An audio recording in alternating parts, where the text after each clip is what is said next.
Madayong adlaw matinians, Agosto 17, 2024, karong adlaw. Ako si Josh Eric Gilgis. Uban ni kami alang sa mga labas nga mga balita gikan sa lokal nga panggamhanan. Ubos administrasyon ni Mayor Michelle Lacpil-Rabat. Uganiya ang atong mga headlines. Junior youth officials atong ilailahon. 4.5 million pesos gidunar ni Mayor Rabat sa Dorso. MMNR caravan sa Barangay Badas nagmalampuson. Mati Eagle Warriors mihakot og medalya. Mati products on display sa Mindanao Trade Expo 2024. Mati contingent sa indak-indak sa Kadayawan. Andam na. Kana og uban pa sa pagbalik sa Ang Mati karon.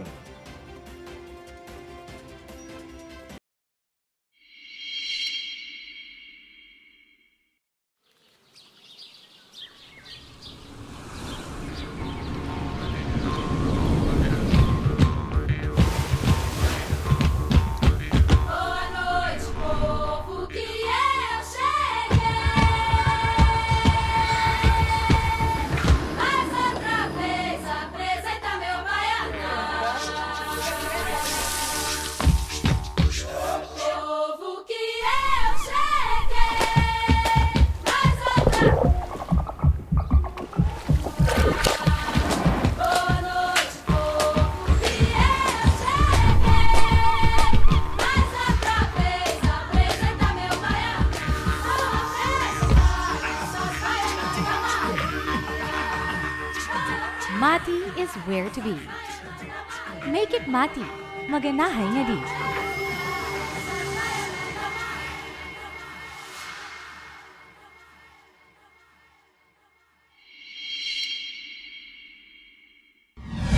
Kung may gustong isumbong nga problema sa inyong barangay, o di ka proyektong kinahanglan ninyo nga wala nga tagad, kung kamo nangitag kadangpan sa inyong suliran, i-report na kana sa Ang Mati karon. Kami gadawat sa reklamo, hangyo o bisan pa man unsang mensaheng gusto ninyong madunggan sa lokal nga panggamhanan. I-report na yan. Ipadala lamang inyong mensahe hangyo ug mulo sa atong Facebook page, City of Mati LGU, aron among masibya sa Ang Mati karon. Mamahimo usab kamong magpadala sa inyong video, mahitungod sa inyong issue. I-report na yan.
Matinians, andam ka ba panahon sa kalamidad? Ang Go Bag usa sa mga alibyo aron kaminusan ang epektong hatod sa kalamidad o emerhensiya. Ali, tabangan ta ka magprepara og Go Bag aron ready ka pirmi. Una, iandam ang sinina ug uban pang bisti nga magamit sulod sa duha hangtod 3 ka adlaw. Pagkaong di dali mapanos sama sa dilata, biskwit, noodles ug uban pa. Tubig mainom, kutsara, tinidor, plato ug plastic bags. Toiletries sama sa toothbrush ug toothpaste, sanitary napkin para sa mga babae, sabon ug shampoo, hand sanitizer ug alcohol. First aid kit sama sa band-aid, mga tambal, ointment para sa mga samad, maintenance medication kung naa. Survival kit sama sa pocket knife na dunay can opener, flashlight ug posporo o lighter, ug pito. Mga gadget sama sa radyo, battery, power bank, charger ug extension cord. Human kini tanan maandam, ibutang kini sa bag na dili dali mabasa. Ang go bag ibutang sa butanganan na dali ra makita. Hinumdumi, mas luwas ang taong andam. I-ready na ang inyong mga go bags, Matinians. Kabalo ka ba? Nga otomatikong kansilado ang klase sa mga eskwelahan kung adunay bagyo, kusog nga pagulan, baha, ug kusog nga linog. Subay sa DepEd Order No. 37 Series of 2022. Otomatikong makansela ang klase gikan preschool hangtod grade 12 kung adunay na issue na tropical cyclone wind signals. 1, 2, 3, 4 o 5 gikan sa PAG-ASA o ang Philippine Atmospheric, Geophysical and Astronomical Services Administration.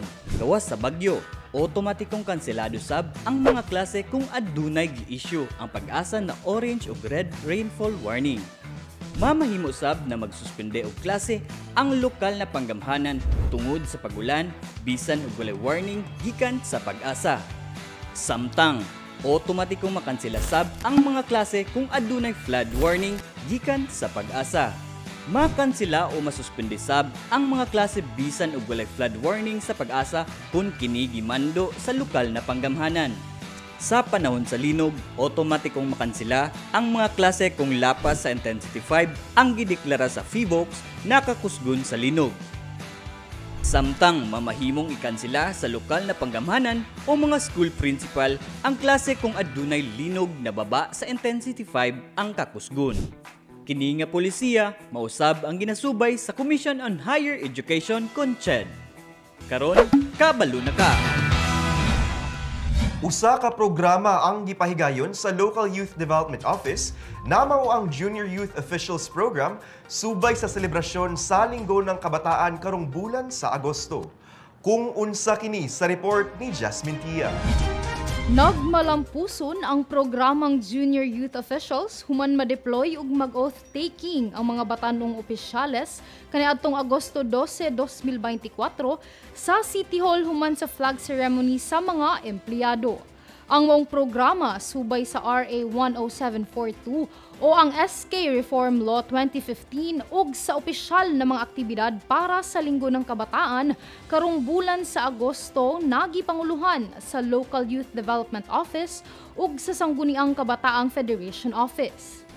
Gipangunahan ni Vice Mayor Lorenzo Rabat ang oath-taking sa mga junior youth officials kon JYOs nga giimbitahan sa session hall bago ipadala sa managlahing opisina isip junior office heads.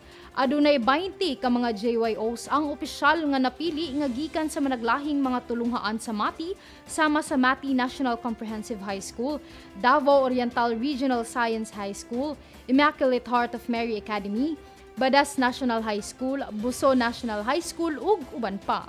Ang mga JYOs mga student leaders sa ilang mga tulunghaan. Mao kini ang 20 ka mga JYOs.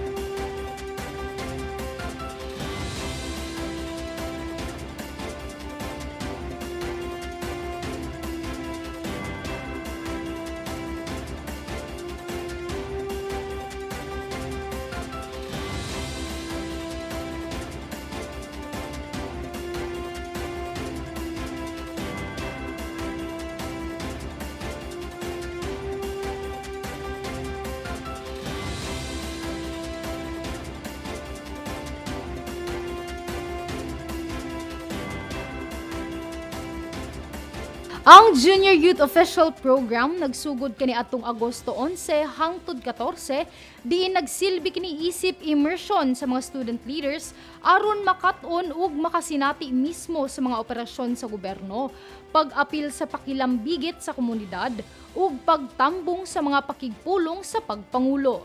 And as your Junior Youth City Mayor, I truly am grateful, extremely grateful for this program because I believe that this program is a great initiative of our local government unit to empower youth participation and as well as youth involvement. Kasi as an advocate for youth involvement, I believe that this program will be the starting point and an opening door pa lang, simula pa lang po ito ng napakaraming pinaplano at mga inaasahan pang programa na ipapatupad po ng ating local government unit na naka-align lang din sa pagpapaunlad at pagpapatupad ng mga youth involvement and youth participation here in our city. In the future, I hope that more people would support the JYO. I do hope that the youth in the upcoming years would be more participative and would engage in activities similar to these, where we promote leadership, service, and where we create more leaders for our community. Dako ang pasalamat sa mga JYO sa maong kasinatian sa ilang madala ug magamit sa ilang mga tulungan isip student leaders.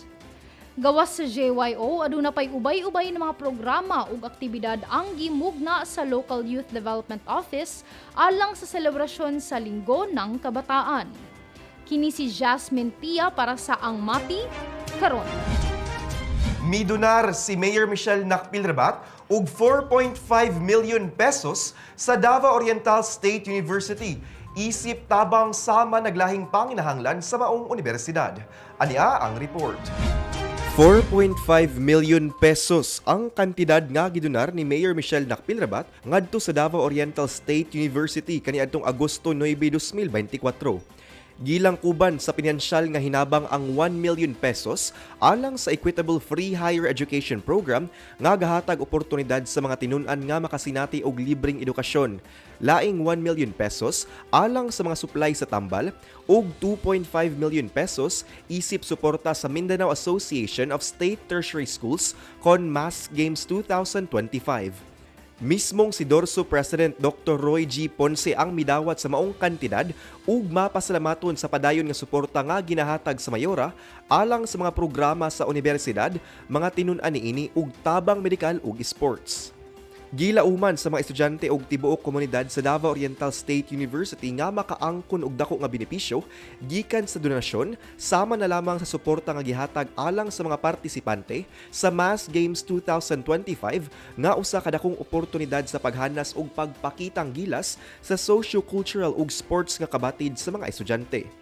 Kini nahiuyon lamang sa pasalig ni Mayor Rabat alang sa paghatag gahom sa kabatan-unan, inubanan sa eksakto ug kalidad na edukasyon nga makita sa mga programa ug proyekto nga nakatutok sa youth sector diri sa Dakbayan sa Mati. Laing hugna sa maternal, mental and nutrition recovery kon MMNR Family Caravan ang gipahigayon didto sa Barangay Badas kaniadtong Agosto 13. Si Nash Tiguelo sa dugang detalye. Maalang pusong nahatagan og serbisyong panglawas og livelihood ang Barangay Badas pinaagi sa maternal, mental and nutrition recovery kun MMNR Family Caravan kaniadtong Agosto 13. Gipili kini nga barangay na hatagan og serbisyo tungod apil kini sa mga barangays nga naay taas ang insidente sa malnutrisyon ug daghan diri ang mas nanginhanglan sa mga social services sama sa healthcare, nutricare ug trabaho care. Target usab sa maong caravan ang mahatagan og NutriCare services ang mga batang undernourished nga nag-edad 1 hangtod 5 ka tuig. Mga managlahing serbisyong panlawas ang gina-offer sa maong caravan aron matabangan ang mga barangays na nanginhanglan og mga medical services. Mga programs na gina-offer namo aside sa health which is laboratory, na OPD, na dental, na X-ray and naapoy family planning. Sakop sa serbisyong panlawas ang rest bakuna, PhilHealth Consulta Package, City Epidemic Surveillance, Mobile X-ray, Emergency Medical Services, Dental Services, konsulta para sa mga outpatients, laboratorio ug butika. Samtang gipangunahan usab sa Public Employment Services Office, Department of Labor and Employment, Local Civil Registrar, Office of the Senior Citizens Affairs, City Agriculture Office, Social Security System, National Bureau of Investigation, City Veterinarian Services Office, Person with Disability, City Social Welfare and Development Office, Philippine Statistics Office, ug Greencom ang serbisyong panarbaho, panrehisto ug pang-agrikultura alang sa katawhan. Ang MMNR Family Caravan nga dunay temang Saving Lives and Livelihood nakahatag na og mga serbisyo sa pipila ka mga barangays ug duha na lamang ka mga barangays ang wala pa mabisita sa kasamtangan. Ang sunod nga tuan sa MMNR Family Caravan mao ang Barangay Don Salvador Lopez ug anaa na sila target nga 9 ka mga benepisyaryong malnourished. So, ang amuang next na barangay is Barangay DSL. And sa karon, naa na may target na 9 ka beneficiaries na mo sa malnourished. So, same lang gihapon ang process na mo. Kung unsa to nga mga service ang nahatag na mo sa badas, mo gyapon yung mga hatag sa DSL. Gawas sa libre og makatipid sa pamasahe kay mismong ahensya sa mga gobyerno na ang muana sa matag barangay, dakong tabang usab kinina mamonitor ang mga undernourished na mga bata sa tibok 26 ka mga barangay sa dakbayan. Samtang gisiguro sa lokal na panggamhanan nga magpadayon ang mga serbisyo alang sa katawhan sa nagkalain-laing barangay dinhi sa dakbayan sa Mati. Kini si Nash Tiguelo para sa Ang Mati karon. Sa among pagbalik, Mati Eagle Warriors mihakot og medalya. Mindanao Trade Expo 2024 atong bisitahon. Mati contingent sa indak-indak sa Kadayawan. Andam na kana sa pagbalik sa Ang Mati karon.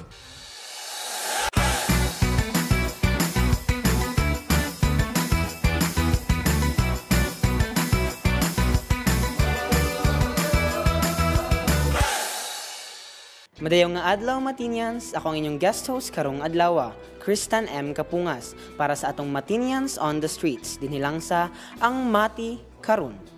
Ang kabataan ang giingong paglaom sa kaugmaon. Sa mga batanon karon nagsalig ang kaugmaon sa atong syudad ug sa atong nasod gumikan kay sila ang atong mga musunod nga mga lideres sa umaabot. Apan dili kalimod nga tungod sa social media ang uban pang mga modernong pamaagi kadaghanan sa atong mga kabatan-onan karon nabutang sa sitwasyong dili maayo ug mamahimong makaguba sa ilang kaugmaon ug kinabuhi. Busa alang sa atong pangutana karong simanaha, sa unsang edad sa imong pagtuo mamahimong nimong i-expose ang mga bata sa social media networks. Tara, ubani kami sa pagsuta sa tubag sa mga Matinians. 18. Kay aron okay lang. Kanang aron ay sila na ang makabalo sa ilang kuan pod sa ilang usay gusto nilang buhaton. May lang 18. Tama ra po na sa ilang edad. Gusto gyud na ako 12 years old. Mo gyud akong gusto kay kanang kabalo na sila mo control sa ilahang gusto tan-awon. Unya dili na magproblema ang mga parents parehas nako. Kay usay mabalaka man gud ta kay ang social media man gud na kay mga friends or dili nimo kaila patan invite sila nga anhi dire kay naami inani. Unya siyempre kay dili sila sanay ang mahitabo mo ato siya. So nahimo siyang way nga unsa ni kanang kadautan kay basin pag mo ato siya dito ang mahitabo wa ka kabalo nga ang padulungan dai nila kaning ni ang lain di ay. Para sa ako 21 years old. Kahit ang ilang pangidaron murag wala imsog na. Oh. So, well, for me po, I think legal age na po siya kay. Siyempre, sa mga bata man kung karong panahon na is, na kaayo ba? Siyempre, di na maiwasan mga, sila, ma-influensyan sila, dili maayo. So, siyempre, sa mga parents po, dapat, kabalo sila mo handle sa ilahang mga anak, kung saan nila pagdala, lalo na sa mga technology karon. Naku po, na diffusion na pagkaya sa ato, di ba? So dapat po dapat na know your limitation po, dapat ilimitahan jud nato ang mga anak, di ba? So dapat jud nato ang mga bata. I-guide jud nato mo jud ang first, dapat mga parents i-guide jud nato ang mga bata kay mo na yung most na important sa mga bata ron kay karong panahon na kabalo na bata sa mga panahon ron na very kay ang mga bata ron. So dapat mga parents i-guide jud nila mga anak kasi syempre sila ba ang nagkuan sila mga anak, dapat i-handle jud nila tarong di na pasagdan. In this generation man god, we are in digital era. So na gyud kayo ang kaning cellphone. Pero for me, kung ang edad jud nga kuan siguro mga nana sa senior high, ang mga edad sa senior high naman sa 17 to 18 kay ang phone man good needed na kayo, pero as a parent, kung parent ka, you have to guide your kuan good ka ng imong anak nga ingnon nimo nga na mga kasagaran magud sa social media karon, dili na ay mga daghag dili mayo nga influence. So mo to kailangan gud nimo siya i-guide and limitahan kung pwede, kung mahimo. Sa ko mga 18 to taas above. Kay sa panahon karon mo dili like Fiesta or Araw, itong gahapon gani nagpasayo challenge TikTok, mga bata pa mga napasa mga 6 or 7 years old, 60 kaayo. Kuy, asa mag-recorder ani gay bawal na mag-video kay mga bata pa mga 60k boy ko sa page, mga Facebook ya. Alam mo mga tao karon lain kay gunahuna, di ba? May mga basher. Ya, mo na mga ginikan niya tagip sagdaan po diata nila kay araw lagi kalingalingawan mo na mo to ilang gipasayo mga. Para sa ko mga 18 kay kanang legal age na siya, kabalo na unsay kay lisod man gud sa social media na kakabalo unsay imong i-post, either makadaot ba na o dili. So tama para sa ako 18 years old kay probably kanang edad college na siya. For me po about 15 years old po. Kay man god like para sa ko, akong experiences, nag-engage ko na social media is na anak ko sa 15 years old. And then, dapat i-enjoy sa nila lahang edad sa 15 below. Ang lang po.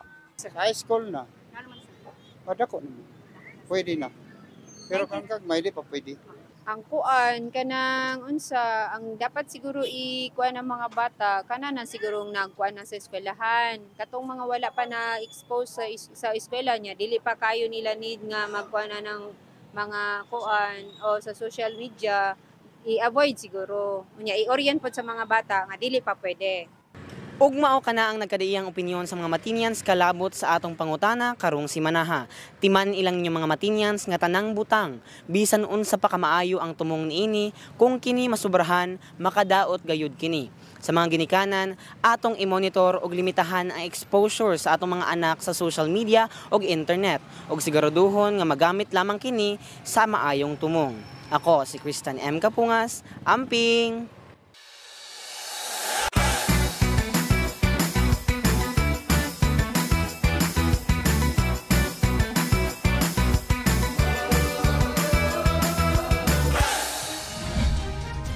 Nagmadaugon ang Mati Eagle Warriors sa 7th Heroes International Taekwondo Championship nga gipahigayon sa nasod sa Thailand kaniadtong Agosto 11, 2024. Si Peter Jan Buencamino sa report.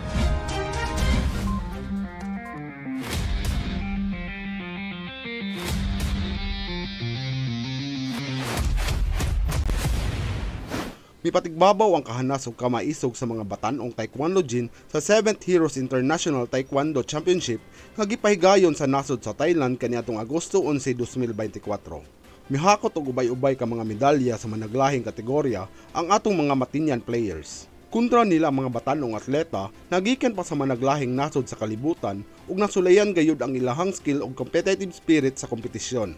Sumatotal nakakuha og 3 ka bulawan ug 3 ka pila ka medalya ang mga atleta. Na mahimong posible ang kadaugan sa Mati Eagle Warriors tungod sa makanunayong pagpractice og mga tune-up games. Ug alang sa mga coach nila, usa ka maayong experience alang sa mga batanon ang giingong international nga kompetisyon. Usa ka exposure sa mga world-class nga kontra nga mamahimong magpadasig ug makabansay nila. Ginapangandaman usab nila ang mga umaabot nga mga tournament sama sa Batang Pinoy ug mga sports meets, nagahandom usab sila nga puhon mamahimo na silang modula sa Korea mismo. Ang pagkamadaugon sa mga batanong atleta, usa ka indikasyon sa maayong dagan sa sports ining dakbayan ug usa-usab ka timailhan sa pag-uswag sa kabatan-unan. Kini si Peter Jan Buencamino para sa Ang Mati karon. Naka-display ang mga produktong Mati sa gipahigayong Mindanao Trade Expo 2024 sa Abriza Mall sa Dakbayan sa Davao atol sa ilang selebrasyon sa Kadayawan Festival karong simanaha. Si Albert Louis Villar Jr. sa report. Subling misalmot sa Mindanao Trade Expo ang dakbayan sa Mati gikan Agosto 11 hanto 17 didto sa syudad sa Davao. Mga produktong de kalidad ug lamian nga gawang Matinian. Mao kini ang gihanyag sa Mati City Local Economic Development and Investment Promotion Office sa ilahang product display sa Mindanao Trade Expo Kadayawan 2024. Ang mga produktong gi-display sa Mindanao Trade Expo nga gipahigayon sa Ayala Malls Abriza gikan sa mga lokal nga asosasyon nga gisuportaran ni Mayor Michelle Nakpilrabat inubanan sa Department of Labor and Employment Davao Oriental. Pipila ni ini nga mga produkto daan ang namahimong ilado diri sa dakbayan, sama sa pansit bubon, buso abaka bags ug uban pa sama sa mga mosunod. Kini ang ikaduhang higayon nga misalmot ang dakbayan sa Mati sa giingong Trade Expo. Kini dili lamang higayon para mukita ang mga micro, small and medium enterprises kon MSME sa Mati, kundi usa-usab ka promosyon sa turismo ug ekonomiya sa dakbayan na mamahimong makapadasig sa mga investors gikan sa nagkadaiyang parte sa Pilipinas. Ug gani, kumpiyansa ang Local Economic Development and Investment Promotion Office nga mas mamahimo pang ilado sa Mindanao ang mga produktong ginama sa mga Matinians. Ang Mindanao Trade Expo usa ka product display ug trade fair nga gisalmutan sa nagkadaiyang exhibitor sa Mindanao nga naghanyag og nagkadaiyang locally produced products sama sa mga furniture, arts and craft ug ingon man mga fresh and processed foods. Giorganisa kini sa Mindanao Trade Expo Foundation Incorporated nga nakig-alayon sa lokal nga panggamhanan sa dakbayan sa Davao ug Department of Agriculture RFO 11. Nagalayon usab kini nga matagaan og kusog, dungog ug higayon ang mga MSMEs nga mulambo ug makakita og mas dakong market alang sa ilahang mga lokal nga produkto. Kini si Albert Louis Villar Jr. para sa Ang Mati Karon. Andam na ang City of Mati National High School, Balangay City High Performing Arts sa ipahigayong indak-indak sa Kadayawan ugmang adlaw, Agosto 18 sa dakbayan sa Davao. Midaog sila isip first runner-up sa miaging tuig nga kompetisyon. Si Jilbis Jean Patalinghog sa report.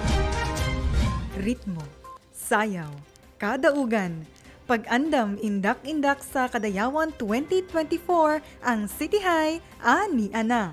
Ang ika-39 nga Kadayawan Festival mupakita sa hugot nga kompetisyon diin ang representante sa Mati gikan sa City of Mati National High School, Balangay City High Performing Arts usa sa 9 ka grupo nga magtigi sa gipaabot nga indak-indak sa Kadayawan Open Category karong Domingo. Kining prestihiyosong kalihukan nga sagad gitawag nga King of Festival sa nasod, magpasundayag og showdown sa mga talento ug kultura ngadto sa San Pedro Square, Davao City karong Agosto 18 sa alas 5:30 sa hapon. Uban sa 180 ka miyembro, andam na ang garbo sa dakbayan sa Mati nga mupakita sa ilang lagsik nga pasundayag batok sa laing 8 ka mga contenders. Karong tuiga, tumong sa grupo nga Labuan ang kanhing first runner-up nga titulo, sanglit nakuha sa Tribo Maganahay, Matiaw National High School Special Program in the Arts sa miaging tuig ug determinado nga maangkon ang kadaugan. Yes, of course. So for this year's competition, we have this pressure na nafe-feel. Ganun naman talaga. If we are joining competition, yung aim talaga natin ay yung champion. We're not joining competition na makakuha ng first runner-up, makakuha ng second runner-up. So lahat ng sumasali ng competition are aiming for gold. So that is also our aim for this year's Kadayawan, and hopefully the stars would align sa amua, and ang amua lang prayers ug hangyo na unta ang tanan Matinians i-pray mi nila na unta makuha nato ang kadaugan this year. Eng grande gayod ang maong kompetisyon tungod kay ang mga partisipante naggikan pa sa managlahing rehiyon sa Mindanao nga gilangkuban sa mga gikan sa Davao Region Provinces sama sa Davao Oriental, Davao de Oro, Davao Occidental, Davao del Sur ug kadtong gawas sa Region 11 sama sa Basilan, Sarangani ug Surigao del Sur. Ang kampiyon sa maong kompetisyon makadawat og 1.1 million pesos ug indak-indak 2024 grand Grand Champion Trophy. Samtang makadawat og 800,000 with trophy ang second place, 500,000 with trophy ang third place, 400,000 with trophy ang fourth place, 300,000 with trophy ang fifth place ug 30,000 pesos isip consolation prize. Anaasab ganti ang mga special awards sama sa 50,000 with trophy para sa Best in Music, laing 50,000 with trophy para sa Best Choreography ug 50,000 pesos with trophy alang sa Best in Artistic Design. Mapasalamaton usab ang Mati contingent ngadto sa lokal nga panggamhanan sa Mati ug sa ubang ahensya ug organisasyon nga mihatag sa ilang suportang pinansyal nga nahimong rason aron mas determinado nilang masungkit ang tropeyo. We're very happy and lucky to represent our city, no? The Mati City. Special mention to the City Government Office. So sila jud ang grabe og support when it comes to financial. And of course, dili jud ni siya mahitabo kung wala pod gi-push namo ni Jason Alas, my co-choreographer, and to the principal of City High na nag-help jud sa amoa to support 100% support para makuha na mi. Sa mga naghatag og snacks financially, thank you so much. Dili na namo ma-mention kay tungod sa kadaghan, but we're very happy and thankful sa inyong mga help, no? Ang Kadayawan Festival gina-celebrar matag Agosto ug maoy usa sa pinakaginaatangan nga kapistahan sa nasod. Uban sa tema nga Kadayawan Festival, King of Festivals Together in Harmony, One Vibrant Community, ang City High gikatakdang magpakita dili lang sa ilang talento kundi sa panaghiusa ug lagsik nga espiritu sa Mati. Bugsay, City High.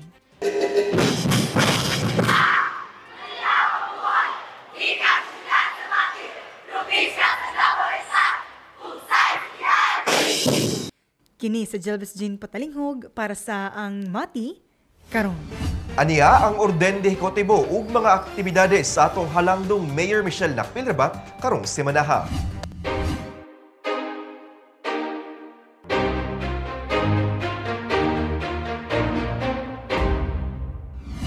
Ug mao kana ang atong mga pinakaulahing balita gikan sa City of Mati, LGU.